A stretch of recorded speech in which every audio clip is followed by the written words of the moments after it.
June was a milestone month for All In, and we have you to thank. We surpassed 400,000 downloads of the show. We finally made it to 1,000 ratings and reviews on Apple Podcasts. And we just wanted to say thank you. Thank you for listening. Thank you for sharing this podcast with your friends. And thank you to all of you who have taken a minute out of your day to leave us a rating or a review. All of this is thanks to you. And we are just so grateful. We're grateful to everyone who's come on the show, everyone that's listened, and we're grateful that we get to keep doing this. So thank you. In the October 1864 General Conference, Brigham Young called 183 families to settle a wasteland. It is remembered as the Muddy Mission, but in Dean Hughes' new book, Muddy, he explains that the valley was not the only muddy aspect of life for those early saints. Specifically, Hughes takes a look at polygamy through the eyes of those who experienced it. Do we sometimes feel like the history of the church is muddy? Do we feel ashamed of talking about this or other difficult periods of our church's history? What do we do when some things relating to our own faith today feel muddy? Dean Hughes is one of the most beloved Latter-day Saint authors of all time. He published his 100th book in 2014, many of which have been historical fiction novels. He holds a bachelor's degree from Weber State College and master's and PhD degrees from the University of Washington. He has attended postdoctoral seminars at Stanford and Yale. This is All In, an LDS Living podcast where we ask the question, what does it really mean to be all in the gospel of Jesus Christ? I'm Morgan Jones, and I am so excited to have Dean Hughes with me today. Dean, welcome. Thank you. Well, as a child, I grew up reading your books, so I am so excited to have this chance to talk to you. And today we're specifically going to talk about your new book, Muddy, which I think I'm around halfway through, and I am loving it. Good, thanks. It's so good. So the part of the book that I want to focus on, obviously, it's a fiction novel, and so it's based on historical events, but uses these fictional characters. And so rather than focusing on the characters in the book, I would like to focus on kind of the topic, which it's kind of a heavy topic, polygamy. Mm-hmm. How did you feel about tackling that topic? Well, I didn't exactly set out to write on that, quote, topic. What I was interested in was the Muddy Mission. And Muddy River Mission, and which was down in Nevada. I had an early relative of mine who was one of the first to go down there, and so I knew it existed. I started reading more about it and decided it would be a fascinating story to tell because of the hardships that they went through, and it was just a tough mission. But what I noticed was that many of the characters who went down there did have plural wives. Some of them left one or more of the wives home and only had one wife there, and different combinations. But I decided, there's no way I can write about this without writing about polygamy. And so I started reading lots of books on it, and gradually I decided, well, it might be interesting if I get my character into this whole story. And so that's how it evolved. And your character's name is Morgan. Yeah. What a solid name for a character in a book. A Morgan, that's a man, not a woman. But I think, I was just telling someone upstairs, we were talking about your book. She was saying that she had listened to it on an audio book. But I said that the biggest revelation for me as I've been reading it is realizing that polygamy was not an isolated thing that these pioneers were being asked to do, meaning they were being asked to do all kinds of hard things. And so in the beginning of your book, we see how this boy is asked to not only marry someone within a week, he has to choose a wife, he has to leave his family with the thought that he may never see them again and go settle this area that he's never even seen before. And I'm like, this is unbelievable that these people were willing to do this. Yeah, I think that's one of the hard things for us to think about in our modern terms. And they were called to go places and settle. A lot of the saints who came west were involved in settling Salt Lake Valley And then just when they got their farm established and got going, then Brigham Young would say, we need a group to go to a certain place. And sometimes they would announce it in conference, or they would call people and ask them to go and settle a new place. And remember, a lot of these people were originally from the eastern part of the United States, or they were from England, or they were from Scandinavia. And all those places are green. Right. They were used to green places. And now here they are in a desert. When you get down to the Muddy River Valley, there aren't any trees down there. There's only cactus. And so there's nothing to build with but mud. And so they're like, we're on an alien planet. Yeah. And so they had to build these terrible adobe places, and 120 degrees at times down there. It's not far from Las Vegas. And I don't think they had any air conditioning at that time. Couldn't turn on the AC. So it was tough. I don't know why not. I don't know why that wasn't an option. Well, Dean, I love the author's note that you wrote at the beginning of the book. And so today, if it's okay with you, I kind of just want to take that note point by point and address some of the things that you talk about. And then hopefully my thought is, for me, and when I read it, I was like, oh, now I really want to read the book. And so you begin this author's note by talking about portraying the prophet Brigham Young as a person, a human being, not only as a prophet. What kind of research goes into developing someone from history as a character in a book? And what kind of pressure do you feel to get that portrayal right? Yeah, that's really important, and it's a lot of fun to try to track down. If you read a history book, a general history of the saints, you get events and you get a little bit about the people, but you don't, although the New Saints book that has come out, and I worked on that with a lot of other people. Yeah. It does deal more with people than we've ever done before. Right. But even at that, you're dealing with a lot of people, and then you have to keep moving on. So what I was trying to do is find out all I could about Joseph, but Brigham Young's personality. What was interesting to me was that if you read his sermons, especially in the Journal of Discourses, where a lot of them were recorded, you see a personality of this. He says blatant things. He's sort of an entertainer in a lot of ways. He loves to he loves to lay out the doctrine, but he also likes to tell you what you ought to do on your farms and all kinds of very practical advice. I brought with me a quote that I think is colorful. Yeah. This is Brigham Young speaking in conference, and he's talking about how people, when they donate in kind, they ought to give, if they're going to give an animal, they ought to give their best animal, not an old decrepit one. Yeah. And so this is what he says. And he's talking about this specific place. Some were disposed to do right with their surplus property. And once in a while, you would find a man who had a cow, which he considered surplus, but generally she was of the class that would kick a person's hat off or eyes out, or wolves had eaten off her teats. You would once in a while find a man that had a horse that he considered surplus, but at the same time, he had the ring bone, was broken-winded, spavined in both legs, had the pole evil at one end of his neck and a fistula at the other, and both knees sprung. He said something like that many times. It was almost a set piece he did. It was a little comic. Like a stand-up routine. Yeah, and he would tell that story. But if you read right behind what he's saying, he is admonishing the people to give their best, and he's sort of making fun of the saints for not doing better than they do. And so that's one side of his personality. But he also could get really rapturous about concepts and ideas and what the gospel really meant, and what it meant to be fully committed to it and so forth. And so he's just a colorful man with a strong voice, and he's a very practical man. He knows what he's doing. You have to remember, he was the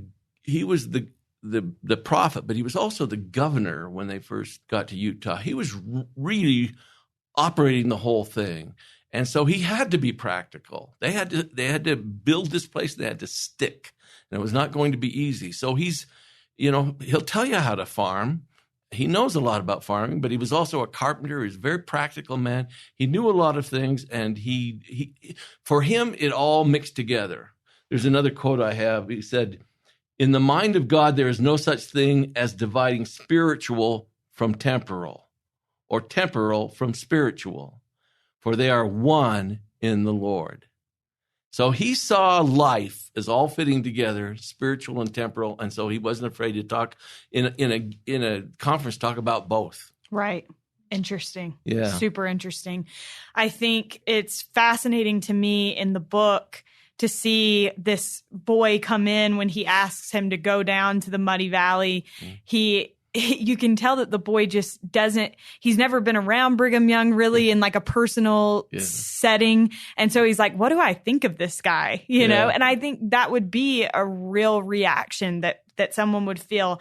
You write in this note that early church members believed in obedience. But this is the crucial point, then as now. They also defended their right to think for themselves. Later in the note, you write, in any age, people have had to struggle with religious conviction and deep-seated personal standards. These two statements were really fascinating to me. How do we see the balance of that obedience and personal agency play out in your book, and how do you think that we still see that today? Well, in the book, I think it comes down to that practical side where Brigham Young had never been to the Muddy River Valley. He only had reports on what it was like, and yet he was quite specific about some of the things he asked the settlers to do who went in there. And some of them wanted to go upriver to a place that was a little greener than where the other settlements had been. And from Salt Lake, he says, no, I told you not to go there. Now, he had some concerns about some of the Indian tribes in that area, and he didn't want them too spread out. It was right after the Black Hawk War, so you can see where he's coming from. Mm-hmm. But those who are down there, they're saying, that's over. That is not a problem here. We're not concerned about this. This is a better place to farm. Why can't we choose for ourselves? It's only a few miles away. And that's the difficulty. That's some of the difficulty in the novel where a young man who's grown up on a farm thinks he knows how to farm, feels like, Brigham, you weren't here. Don't tell me how to do this. But he wants to be obedient. Right. He wants to be true to the church. And so he struggles with that. And he tends to go to the obedience side, but it bothers him. And when you say, how does it play out now? The example that I was thinking about as you said that, when I was in graduate school, we're talking almost 50 years ago, blacks could still not hold the priesthood in our church. And I was called on a stake mission, and that was tough. I was at the University of Washington up in Seattle, and there was a lot of anti-BYU demonstrations going on over this very issue. And it was hard when you start to try to teach people. They would immediately bring up this issue, and I didn't have an answer. I didn't know why blacks couldn't have the priesthood. I wrestled with it. And there were explanations that came out. There were people who theorized and wrote ideas about this is the doctrine and this is why. And they didn't make sense to me. And here I was trying to be a missionary and at the same time feeling really conflicted about this issue. It just didn't ring true to me. Well, in 1973, a man named Lester Bush wrote an article in Dialogue magazine, and it was about this issue, and he had traced it very carefully as to how this practice had come into the church. It was a long, carefully documented article. And by the time I finished, I decided that this was a policy, not a doctrine, and it had come out of a certain time, but it could be and should be changed sooner or later. That's 73. When I said things like that, say in a Sunday school discussion or something, I sometimes was severely reprimanded for not being true to the church, for preaching false doctrine. It was really painful to me. I had people who thought I was a renegade, and I wasn't. And I just thought that was true. Well, here's my mind and here's my spirit, and I'm trying to bring the two together. 1978, I'm driving down the freeway in Missouri, and the announcer comes on and says, the president of the Mormon Church today announced a revelation. What? And he said they announced that all males, adult males could receive the priesthood, or however they announced it. And I had to pull off the freeway and sit by the side of the road and cry. I was so relieved to have this over with. When these essays came out, official essays by the church explaining some of the difficult questions, here's an essay that starts with the idea that this was a policy, not a doctrine. And everything I had said way back then was being verified. So I'm just saying that there's one that played out all the way through in my lifetime. Yeah. There are others around like that where we're asking ourselves, well, why is that? What's going to come of that? Is that going to stay the same? Is that going to change? Yeah. How do you, Dean, a question that came to me as you were telling that story, because I do think that there are still things that people are wrestling with right now. When you're in a Sunday school class and you bring that up, or when that starts being talked about and you express this belief that it's a policy and you're being reprimanded for it, how do you maintain faith and commitment to the gospel when you're faced with that kind of opposition? Well, now I teach the Sunday school class. I teach gospel doctrine in my ward. So I do bring up some of those things myself. But I have a testimony. I have faith, and then I have questions, and I have things I can't answer. And I think that when you've been around for a while, you find that you're always going to have questions. There's never a time when the questions end. But if you've had certain experiences in your life that verify your faith, then you rely on those. Yeah. You write in this note that the book is kind of an effort to help us enter a time machine and see things through a 19th century lens, because it's impossible for us to understand if we view it through a 21st century lens. I thought this was really such a good point, because when we interviewed Jenny Reeder and Janice Johnson, they kind of made the same point, that one of the biggest problems that we have when we look at history is that we're trying to view it through our perspective, and our perspective is so limited. And so you said, that this is kind of a time machine. The book is an effort to provide that time machine back into the past. What do you think is the danger of looking at history through a 2019 lens? Well, I think it's very easy to assume that the way you see things is the way people have always seen things, and not to stop and ask yourself what it would be like to be in that time. There are lots of examples. I mean, we sort of create our narratives after something happens, and a lot of times those narratives are not very helpful. One of the narratives about the church is that the pioneers were sort of these noble, perfect people, sort of superhuman. Mm-hmm. And then we say, I could never have done that. And so instead of the lesson being, they went through very hard things and they stuck through them and they got through them, or at least a lot of them did, and some of them failed and some of them left the church. And, there's no one story about the so-called pioneers. And a lot of what we call pioneers are just early members of the church. They didn't pioneer anything, Right. But there's no one story. They're all individuals, and some were better than others, and they stuck it out. In the case of those who came to Utah and settled it, and they went through this hard, very hard thing and got through it.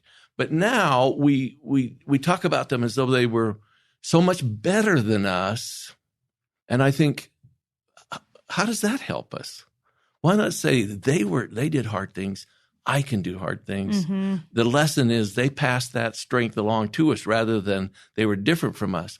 But that comes up in all kinds of ways. And I think with polygamy, in the 21st century, we're so oriented towards sexual things, that when we think of marriage, when we think of a life together, so often it's portrayed in our movies and so forth as almost completely a sexual union. Whereas when you read the 19th century and how they think and talk, it's more about having a family, procreating, having children. It's not sensual in the way that we make it now. Mm-hmm. And so not to say that sex was different or that it wasn't also a pleasure to them, but they really put a heavy stress on having children, and that was the joy of life. And to have a big family was good because, you were more workers on the farm that came along. And so I think when we think of polygamy, the narrative outside the church historically has been these men who created harems, and it was all for their own sexual gratification, and they treated these women as though they were slaves and so forth. And that just isn't at all the case. But I think now within the church, we're a little embarrassed by polygamy. Mm-hmm. We think, we look back and we don't know how to explain it to other people. And so we're sort of hesitant to even talk about it. We don't quite understand it because we've kind of seen it through that narrative that people outside the church have created. Whereas if you read the journals and the life histories that people at the time wrote, most of them talk about polygamy as, they'll say it was the hardest thing I ever did in my life, or it was a burden to take this on, but the Lord wanted me to do it, or in other words, they were often called to do it, and so we managed it. And sometimes they never did get to like the sister wife they were living with, or the sister wives they were living with, and other times they became bonded. Every story is different, mm-hmm. but it was not so much the way we think about it. There was a woman named Patty Sessions in Nauvoo who was a midwife, and she kept a really thorough journal as she was crossing the plains. Her husband had married another wife who was younger than she, probably prettier, who knows, but certainly younger. And they didn't get along very well. This younger woman wouldn't help, according to Patty, had a bad attitude and so forth. And all of that, you can imagine how difficult it would be to work things like that out. Yeah. Family problems, so to speak. But the moment that is most telling to me was she said, "Tonight, my husband is with her, and I slept alone in the wagon." And it wasn't so much that he was with her, but that she was alone. Mm-hmm. And they're out in the plains, crossing the plains, and she's got to sleep in the wagon all by herself. And I mean, the loneliness she felt was so powerful. And I think that's the thing. It was balancing this out. How can you be loving and kind to another woman when she's taking my husband away from me? And not thinking of it just as a sexual thing, but as a personal thing, as an intimacy, as losing some part of my husband to someone else. Yeah. It was tough to do, and we should respect how committed they were to be willing and able to do that. Yeah. So at the end of this note, you kind of touch on this, Dean, and you say, when it comes to polygamy, our life experience actually works against our understanding. We must be ready to grant the faith and religious devotion that lay behind the practice. We must cast away the shame many people today feel that our church once authorized and encouraged that kind of life. Importantly, we need to look to our own heritage. Like many modern saints, I am the descendant of polygamous families. They made hard choices and lived a difficult law as best they could. It's time that we honor our heritage rather than duck our heads and change the subject. Why do you think that it's important that we honor the heritage of something that we're uncomfortable with, and how do we do that? Well, I think we do it, first of all, by learning more about it. So that was some of my goal in writing the book, is to humanize it, to show what it was actually like, as opposed to this, as I said, the narrative that the people outside the church put upon it. You know, we honor we talk about the pioneers on the 24th of July, and we honor them for crossing the plains. that was actually not as hard as we make it sound. The first spring when they left Nauvoo, a lot of people died in Iowa before they got to winter quarters. But not very many actually died crossing the plains. Some did, but it was not as awful. I mean, we're so used to getting on a plane and flying that it's hard for us to imagine taking 20 miles a day all the way across the from the middle of the country to the west. And so it sounds really hard to us. But I don't think the crossing of the plains was nearly as hard for individuals as, for one thing, getting here and actually trying to build up a place in a desert, which I talked about earlier. But also this doctrine, everyone who was called to it would talk about how at first they were just sickened by the idea. Mm-hmm. It ran against everything they had done all their lives. They weren't, you just didn't marry more than one person. And in that way, they are like us. Yeah. Right? Yeah, exactly. And so they had to say, well, this is from God and I've been called to enter into this. And not that everybody was called. Because you could also decide you'd like to marry another person, but you did have to get permission. You didn't just marry someone. You had to get permission. But when people first entered into it, almost all of them talk about it being extraordinarily difficult. Well, if we honor them for doing a difficult thing, then this plays right into that. This is another difficult thing that some of the early saints did. And so I look at my family, and some of my lines come directly down from these people. And I often, people talk to me about, because I've written so many books, they talk to me about how disciplined I must be. And I am. That's one thing I am. More disciplined than talented. I can sit there and work on a book all day and go back and rewrite it and rewrite it and rewrite it. Is some of that part of my DNA that came down from what it took to cross the plains, what it took to inhabit a desert, and to live this law? So I think there's every reason to feel like we have a noble heritage we can be proud of. Yeah. So I think one thing, Dean, that we're seeing today is kind of this desire to erase some parts of history. And I don't think that this exists solely in the church. I think it extends outside of the church as well. And I'm curious for you, why do you think that it's important that we recognize history, that we study it, learn from it, rather than trying to erase it from the record? Yeah, I think, it is what we've been talking about, that these narratives we create. We talk about George Washington with these little stories that aren't even true. We know they're not true, but as though he was the most noble human being who ever lived. Well, I think he was a fine man, but we make him into something more than he was, and we do that with certain characters, and then we, do the opposite with others. We vilify people because we create these narratives. For instance, World War II will often we talk about the Holocaust, and we talk about this was the war to free these Jews from the Holocaust. We didn't even know much about what was going on in terms of the killing of the Jews during most of the war, and there was a lot of anti-Semitism in the United States. And when the Jews were trying to get out of Germany, the United States was not very willing to take them. And so we now know the end of the war, and we went into all these horrible camps and saw what had been done to the Jews, and now that's the main thing we remember from it.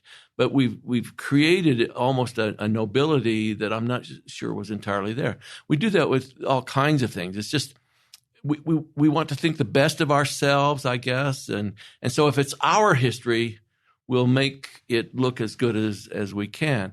And I just think it's better to know that human beings did all this stuff, that the whole history of the world was done by regular people, and that I'll bet someone like George Washington would be astounded by how we talk about him now. And he's like, who is that you're talking about? Yeah. And so I think it's better to say real people tried to solve real problems. They weren't superhuman, and they made mistakes, and we can look at their mistakes and learn from them and move forward. But we don't have to have this perfect narrative that everything that came down to us was always done exactly right. Yeah. That reminds me of the quote by Jeffrey R. Holland where he says, imperfect people are all God's ever had to work with. Yeah, that's right. And I do think you're right. I think we put people up on such a pedestal that it seems like, oh, well, I'm never going to be capable of living up to that. But there's a reality that sets in when you do look at people through a human lens. And I think one of the problems in the church now is that the church has become so big compared to what it was in those early days I've been writing about, that we don't know the president of the church or the apostles. I mean, some of it have met them, and some that might have been your neighbor at some point. But generally speaking, I mean, when I was a kid, we would have 4 stake conferences a year. And I don't remember, but I think 2 of them, they had general authorities there, that kind of thing. They were just, general authorities were around a lot more. And so now we kind of talk about general authorities as though they are perfect. I don't think that's healthy either.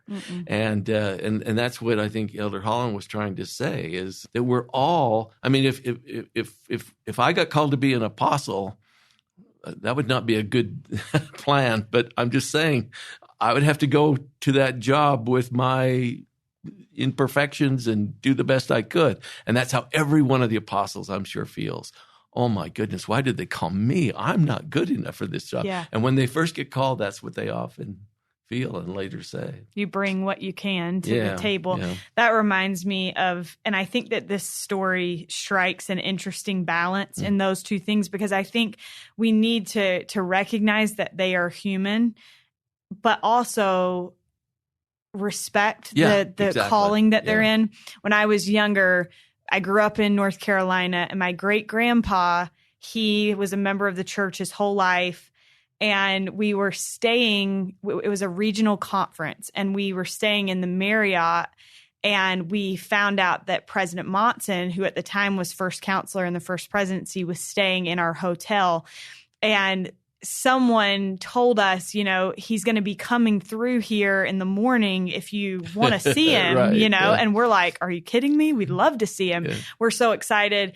So we get up the next morning, and it's a Saturday morning. So we're not in like our Sunday clothes or anything. But my great grandpa, the night before, he had said to us, he said, you know, this really isn't that big of a deal. He's like, when I was younger, we had apostles come stay at our house and just kind of downplayed the whole thing. But who was up the next morning at 6 a.m. in his suit waiting in the lobby? My great grandpa. And to me, it was like, yes, he recognized that like we were probably making a bigger deal out of it than it was. But he also had a reverence and a respect for that calling, and he was going to be there in his suit. We were all in jeans, you know? And so I think that for me, it was a really awesome example of striking that balance. Respect, and I think one of the interesting things about the early church was, yes, you lived in the same town with Brigham Young or with Joseph Smith, and he was around, and you saw all sides of them. And so it was easier to think of him as a human being, but you do see all the signs of respect at the same time.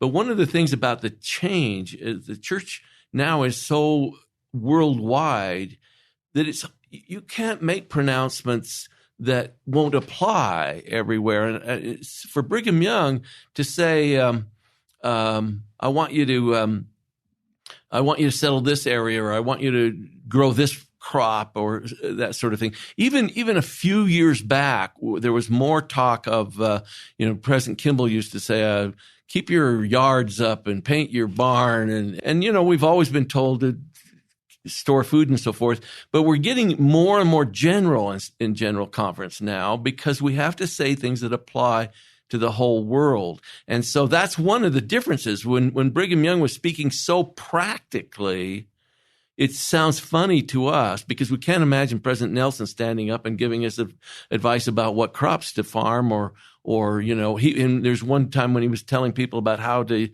kill off a certain moth that was causing problems on their farms. And he was telling it in general conference. That pesky moth. Yeah. And so it's hard for us to imagine that. And that's part of what we've been talking about. It's just, it was a different world for them then. Yeah. In the author's note, you also say, in each age, we have to decide how deeply we are committed to obedience and what part of ourselves we cling to and hold as untouchable. Sometimes those decisions can feel a little muddy, which obviously alludes to the Muddy Valley and the title of your book. But are there any examples that you can think of in our current age that get a little bit muddy? And what would be your advice as you've studied this history? What would be your advice in how we as Latter-day Saints approach those muddy issues? When my wife and I first got married, there was a lot of talk about how many children you should have. And there was always the implication, sometimes from the pulpit, that a bigger family was a better family. And yet each of us has to decide. And you take health into effect and all kinds of things. But sometimes we judge each other. You know, oh, he has 8 children. He's a wonderful Latter-day Saint. And how come you only have 3? Some people said to me. And we knew why we made those decisions. And we weren't ready to make excuses or try to say, oh, well, I have to explain to you, you know. And I think there are lots of things like that going on. Our cultures are changing quickly. The attitude toward lesbians and gays is changing very fast in our world, and we're seeing changed attitudes in the church. And I think that's one of the muddy issues for us right now. Gay marriage is one thing. How we treat gays is another thing. And yet it gets a little muddy as to how we feel about that. Abortion right now. We in the church, our official position is that we do allow for exceptions. Or in other words, some people say we believe in abortion if we allow exceptions. So how far should the exceptions go? And I know people who've been in situations where they've had to make decisions about the mother's health, for instance, where that's not always clear cut as to what the situation is with a mother's health. And so, yeah, those are, I think, 2 of the muddy issues right now where we're seeing a lot of change and a lot of debate and a lot of political entry into the issue.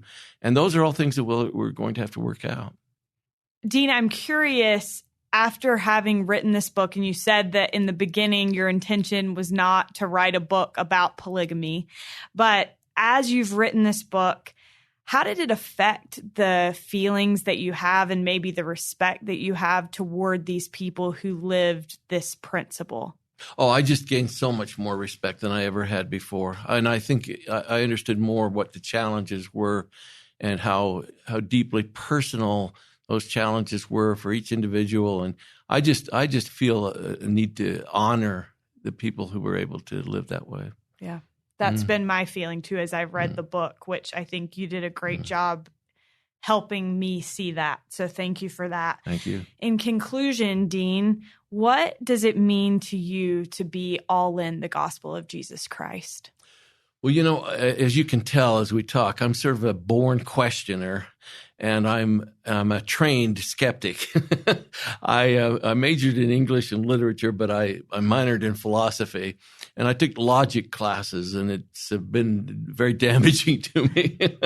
I've spent my life sort of always questioning everything, and when I just don't accept things on face value. I'm always looking underneath them, and I'm really quite analytical. And yet there's this other side of me, this faith that I have. And some of it is based upon experience, specific spiritual experiences. And some of it is based on the idea that when you live the gospel, you will know that it's true. And that's what I've often turned to, is just that idea that if you would know the truthfulness of what Christ taught, then live the gospel and you will know it. And that's probably my most basic principle.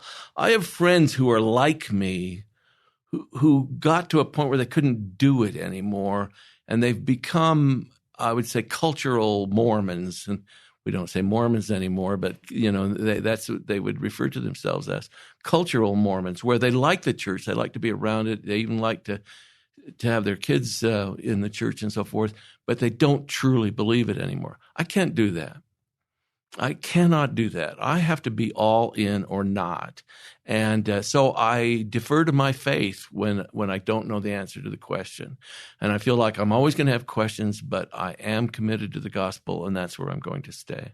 Thank you so much. Mm-hmm. It's interesting to me to hear you say that. When I was a missionary, I became really fascinated by the idea of experiences and how it's like the scripture in Malachi where he talks about tithing and it says, prove me now herewith. Mm-hmm.